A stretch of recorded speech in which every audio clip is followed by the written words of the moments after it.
খাবো না মা। ওকে আরে বাড়ি ভাত খেতে হবে না মা, ডিভোর্স পেপারে সইটা করে দিয়েছি, তুমিও সইটা করে আসতে পারো। থাক মা, ভালোবাসা কখনো জোর করে আদায় করা যায় না। ও মা, তুমি চলে গেলে আমাকে কে দেখবে? ডিভোর্সটা আপনার ছেলের সঙ্গে হচ্ছে, আপনার সঙ্গে না মা। বন্টি।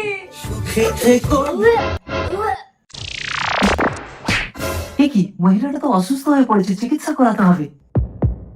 মিস্টার বরণ, আপনি বাবা হতে চলেছেন। কিছু মনে করবেন না, আসলে ডাক্তারবাবু আমাদের এলাকায় নতুন। বাইরে ভাই, আপনাদের বাড়িটা কোথায়? বর্তমানে আমার কোনো বাড়ি নেই।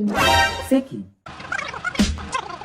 আমাকে একটা কাজ খুঁজে দেবেন? না না, এই অবস্থায় আপনাকে কাজ করতে হবে না, এই বাড়িতে আমি একা থাকি, আপনি এখানে থাকুন, আমি আপনাকে খেটে খাওয়াবো। আপনি একা থাকেন, লোকে তো আমাকে বদনাম দেবে। এসো আমরা নতুন সম্পর্ক গড়ি 10 বছর পর। মা, আমি খেলতে যাচ্ছি। না, একদম যাবি না, আমি কাজে যাচ্ছি। মানুষটা বাড়িতে একা আছে শোনাই। সেদিন গাড়ির চাকাটা আমার পায়ের উপর থেকে না গিয়ে আমাকে পিছিয়ে দিলে ভালো হতো। ও কথা একদম বলবে না, আমি তোমাকে খেটে খাওয়াবো। মেয়েরা